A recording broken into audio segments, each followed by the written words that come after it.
نا سمٹمز ہوتے ہیں نا بیماری کے, یہ جو ذہنی مرض ہے اس کی بیماری کے سمٹمز آپ نے پہلے بھی دیکھے تھے. 9 مہینے دیکھا تھا آپ نے. ایک جو ذہنی مریض ہے یہاں بیٹھ کے جو ہے یہ ساری باتیں کر رہا ہے افواج پاکستان کے خلاف, اس کی لیڈرشپ کے خلاف. Y would they not do it? وہ تم ہو کون؟ یہ کیا سوچ ہے؟ کہاں بیٹھ کے کون سی فرسٹریشن ہے تمہارے اندر؟ کس کی تم زبان بول رہے ہو؟ تم کیا پیغام دینا چاہ رہے ہو اس ملک کو؟ تم سمجھتے کیا ہو اپنے آپ کو؟ اب سیاست ختم ہو چکی ہے. اب اس کا جو بیانیہ ہے وہ پاکستان کی نیشنل سیکیورٹی کو تھریٹ بن چکا ہے. اس کی ذات اور اس کی خواہشات ریاست پاکستان سے بڑھ کر ہے. اس کی ذات, اس کی خواہشات اور اس کی فرسٹریشن اس حد تک بڑھ چکی ہے کہ وہ سمجھتا ہے کہ میں نہیں تو کچھ بھی نہیں. آپ کی یہ سیاسی سودہ بازی ہے, اس کا وقت ابھی ختم ہو چکا ہے. بانی پی ٹی آئی اپنی ذات کا قیدی اور قومی سلامتی کے لیے خطرہ ہے. D G I S P R نے بانی پی ٹی آئی کو ذہنی مریض قرار دے دیا. نیوز کانفرنس میں بیانیہ اڑا کر رکھ دیا. کہا تم ہو کون؟ تمہاری یہ کیا سوچ ہے؟ تم کس کی زبان بول رہے ہو؟ تم سمجھتے کیا ہو اپنے آپ کو؟ یہ سمجھتا ہے میں نہیں تو کچھ نہیں. اس کے منفی بیانیے کا خاتمہ وقت کی ضرورت ہے. ایک شخص کی خواہشات ریاست پاکستان سے بڑھ کر ہیں. یہ سمجھتا ہے جو یہ کہہ رہا ہے وہ ٹھیک ہے. یہ سمجھتا ہے اگر اقتدار میں نہیں تو آمریت ہے. تم سب کو بار بار بے وقوف نہیں بنا سکتے. آپ کی شعبدہ بازیوں کا وقت ختم ہو چکا. اس شخص کا بیانیہ ریاست اور فوج کے خلاف ہے. 9 مئی کو جی ایچ کیو پر حملہ کرنے والے بھی یہی لوگ تھے. بغیر کسی ابہام کے کلیئر کرنا چاہتے ہیں. اب کسی کا بیانیہ نہیں چلے گا. تاریخ میں پاک فوج نے کسی شخص کے بارے میں ایسے بات نہیں کی. ماضی میں کسی سیاستدان نے یہ کام نہیں کیا. سمجھتا ہے کہ اس کی ذات, اس کی سیاست اس ملک کی تحفظ سے, اس ریاست سے, اس کے عوام کی جان و مال اور عزت سے بڑی ہے تو وہ غلط سمجھتا ہے. وہ آپ کے کیڈٹ کالج ونا پہ حملہ کرتے ہیں, آپ کے بچوں کو شہید کرنے کی کوشش کرتے ہیں. یہ ذہنی مریض ہوتا تو یہ تو کشکول لے کے بات چیت کے لیے چل پڑتا کہ بات چیت کرتے ہیں. بھیجو اپنی اولاد کو اس فوج میں, ان کو تو تم نے باہر رکھا ہوا ہے, بھیجو اس فوج میں اور کھڑا کرو خوارج کے آگے, کھڑا کرو ہندوستان کے آگے جن کی تم سہولت کاری کر رہے ہیں. پاکستان میں جھوٹ اور فریب کا یہ کاروبار مزید نہیں چلے گا. اس کی اجازت نہیں دی جا سکتی. ہم کہیں نہیں جا رہے. فوج کھڑی ہے اور کھڑی رہے گی. اس کا باپ بھی فوج اور عوام میں دراڑ نہیں ڈال سکتا. تم کون ہو جو غداری کے سرٹیفکیٹ بانٹ رہے ہو؟ اپنے آپ کو عقل کل سمجھنے والا دوسروں کو غدار کہتا پھر رہا ہے. ترجمان پاک فوج نے کہا ہم نے اس ریاست کے تحفظ کی قسم کھائی ہے. تمہارے پاس ایک صوبے کی حکومت ہے, اس پر بات کیوں نہیں کرتے؟ 3 دن پہلے بیانیہ دیا خارجیوں سے بات کی جائے. دہشت گرد بچوں کو شہید کر رہے ہیں, کہہ رہا ہے مذاکرات کیے جائیں. کہتا تھا پشاور میں دہشت گردوں کا دفتر کھولا جائے. بھیجو اپنی اولاد کو فوج میں اور خوارج کے آگے کھڑا کرو. تم نے تو اپنی اولاد کو باہر رکھا ہوا ہے. D G I S P R نے کہا ریاست پاکستان کا موقف ہے, فتنہ خارج سے بات نہیں ہوگی. اگر کوئی سمجھتا ہے کہ اس کی ذات اور سیاست ملک اور عوام کی جان و مال سے بڑی ہے تو وہ غلط سمجھتا ہے.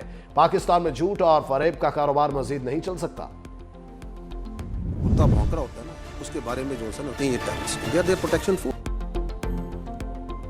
کتا بھونک رہا ہو تو زیادہ پریشان ہونے کی ضرورت نہیں. D G I S P R کا وزیر اعلیٰ خیبر پختونخوا سے متعلق سوال پر جواب. کے پی میں گورنر راج لگانے کا فیصلہ حکومت کا ہے. فوج کا اسے کوئی لینا دینا نہیں. کے پی پولیس قربانیاں دے رہی ہے, کیا آپ اسے مضبوط کر رہے ہیں؟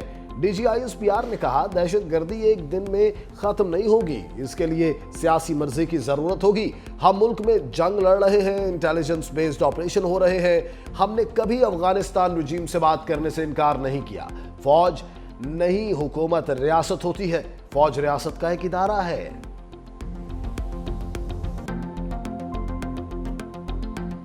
یہ جو بھی اس نے 2 دن پہلے ٹویٹ کی ہے اس ذہنی مریض نے, اس ذہنی مریض کی ٹویٹ کو دیکھیں کیسے انہوں نے ٹویٹ کیا. یہ آپ کی ٹویٹ ہو رہی ہے. اب یہ ہوتی ہے, آپ ٹائم دیکھتے جائیں کہ کس ٹائم پہ ٹویٹ ہوتی ہے اور کیسے اس کو ٹویٹ کرتے ہیں. پھر یہ اس کے اکاؤنٹس آتے ہیں باری باری, ایک ترتیب اور تواتر کے ساتھ یہ کام چلتا ہے اور منٹوں میں گھنٹوں میں یہ کام ہو رہا ہے. لیکن اصل بیانیہ کس نے دیا؟ اس ذہنی مریض نے. اب گھستا ہے ان کا سب سے بڑا فیسیلیٹیٹر انڈین میڈیا. یہ انڈیا کے پکے را کے اکاؤنٹ ہیں جو چل رہے ہیں. ذرا سنیے کیا کہہ رہی ہیں محترمہ انڈین ٹی وی پہ بیٹھ, یعنی کے پی کے والے حملہ بول دیں جیل کے اوپر. اتنی خوشی کے ساتھ انڈین میڈیا آپ کے آرمی چیف کے بارے میں یہ خبریں بیان کر رہا ہے. کہاں سے نیریٹو چل رہا ہے, کدھر سے ٹویٹ ہوتی ہے اور کس طرح اس کو اٹھاتا ہے, وہ آپ کے سامنے میں نے دکھا دیا. بھارتی میڈیا پاک فوج کے خلاف پی ٹی آئی کی زبان بنا ہوا ہے. بھارتی میڈیا مخصوص ٹولے کا سب سے بڑا سہولت کار ہے. یہ ایک ٹیرر کرائم نیکسس ہے. ذہنی مریض اپنے اکاؤنٹ سے پہلے بیانیہ بناتا ہے, پھر بے نامی اور را کے اکاؤنٹس اس بیانیے کو پھیلاتے ہیں۔ نورین نیازی ملک و قوم کے خلاف انٹرویو دیتی ہے۔ سہیل آفریدی کی پریس کانفرنس بھارتی میڈیا دکھاتا ہے۔ D G I S P R نے کہا یہ کون سا آئین و قانون ہے جس کے تحت آپ ایک مجرم سے ملتے ہیں؟ کسی کو پاکستان کی سالمیت اور دفاع کے خلاف اظہار رائے کی اجازت نہیں دیں گے۔ اگر اس کے دور میں بھارت حملہ کرتا تو ذہنی مریض کشکول لے کر بھارت سے بات چیت کے لیے چل پڑتا۔ بات چیت کا بخار تو ان کو پہلے سے ہے۔ بھیک سے کبھی سیکیورٹی نہیں ملتی ورنہ لیبیا اور غزہ کا برا حال نہ ہوتا۔ بڑے وثوق سے بتاتے تھے، ان کے خیال میں تو ایک NSA بھی لگ چکا تھا، ان کے خیال میں تو CDF کی اپوائنٹمنٹ لیٹر بھی نہیں ہونا تھا، ان کے کاغذوں میں تو وائس چیف آرمی اسٹاف لگ چکا تھا۔ ابھی پوچھے نا کیوں نہیں لگا؟ ہر 10 منٹ 15 منٹ گھنٹے بعد کوئی ادھر بیٹھا وی لاگ کر رہا ہے، یہ ہو گیا فلانا ہو گیا، یہ ابھی پروموٹ ہو گیا ہے۔ تو یار تمہیں کیا obsession ہے فوج کے ساتھ؟ ہمارے پاس ایک صوبے کی حکومت ہے، اس کے بارے میں کیوں نہیں بات کرتے؟ اس کی گورننس کے بارے میں کیوں نہیں بات کرتے؟ ہماری سوئی کیوں اس فوج میں پھنسی ہوئی ہے؟ کیونکہ تمہارا پورا بیانیہ اس فوج کے اوپر ہے۔ بار بار تمہیں کہہ رہے ہیں کہ ہمیں اپنی سیاست سے دور رکھو، ادھر پاکستان کی فوج میں کوئی واقعہ ہو جائے، کچھ ہو جائے، یہ اس طرح پڑھتے ہیں جیسے جون سا نا پتہ نہیں کیا ہوگی۔ سی ڈی ایف کے نوٹیفیکیشن پر پروپیگنڈا کیا گیا۔ سوشل میڈیا پر جھوٹ کا سیلاب تھا۔ اپنی مرضی سے سی ڈی ایف کا جعلی نوٹیفیکیشن چلایا گیا۔ D G I S P R نے کہا سب کو چیف آف ڈیفنس فورسز کی تعیناتی کی مبارکباد دیتا ہوں۔ چیف آف ڈیفنس فورسز کے ہیڈ کوارٹر کا آغاز ہو گیا۔ چیف آف ڈیفنس فورسز کے ہیڈ کوارٹرز کا مقصد جنگی معاملات کے بارے میں آگاہی فراہم کرنا ہے۔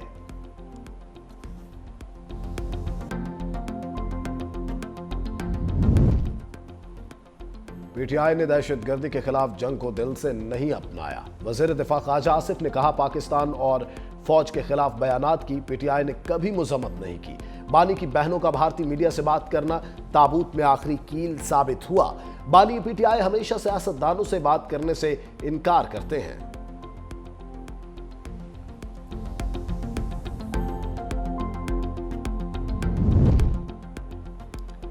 اڈیالہ جیل کے باہر بہت تماشا لگ گیا، اب یہ نہیں ہوگا۔ بانی پی ٹی آئی کی جیل کی ملاقاتیں اب نہیں ہو سکتی۔ D G I S P R کی پریس کانفرنس حقیقت پر مبنی ہے۔ وزیر اطلاعات عطا تارڑ نے کہا جیل میں بیٹھا شخص فوج اور فوج کے سربراہ کو ٹارگٹ کرتا ہے۔ اس شخص کے لیے پاکستان نہیں اس کی ذات معنی رکھتی ہے۔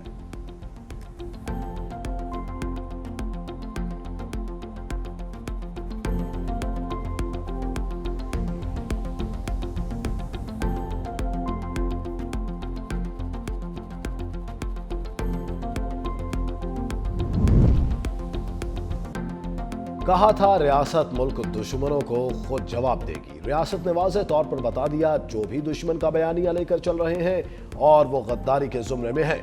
سینیٹر فیصل واڈا کا ایکس پر پیغام لکھا جب تک میرا سیاسی باپ تھا وزیر اعظم تھا، اب بن باپ کے لاوارثوں اور سڑک چھاپ کا باپ جیل میں ہے اور غداری کے زمرے میں آ گیا۔ سیدھی اور آسان زبان میں ریاست نے دشمن، دہشت گرد اور ملک کو عدم استحکام پہنچانے والوں کو غدار ڈکلیئر کیا۔ امریکہ کی پاکستان کو غیر قانونی امیگریشن روکنے کے لیے معاون کی پیشکش۔ وفاقی وزیر داخلہ محسن نقوی سے قائم مقام امریکی سفیر نیٹلی بیکر کی ملاقات۔ انسداد منشیات اور سیکیورٹی کے شعبے میں دو طرفہ تعاون بڑھانے پر تبادلہ خیال۔ غیر قانونی امیگریشن کی روک تھام کے لیے مشترکہ اقدامات اٹھانے پر بھی بات چیت۔ منشیات کی روک تھام اور انٹیلیجنس شیئرنگ کے لیے تعاون بڑھانے پر اتفاق۔ وزیر داخلہ محسن نقوی نے کہا غیر قانونی امیگریشن کے حوالے سے ہماری واضح پالیسی ہے۔ ملک کے تمام ایئرپورٹس پر جدید ترین سکیننگ مشینیں نصب کی جا رہی ہیں۔ پاک امریکہ تعلقات خطے میں امن و استحکام کے فروغ کے لیے انتہائی اہم ہے۔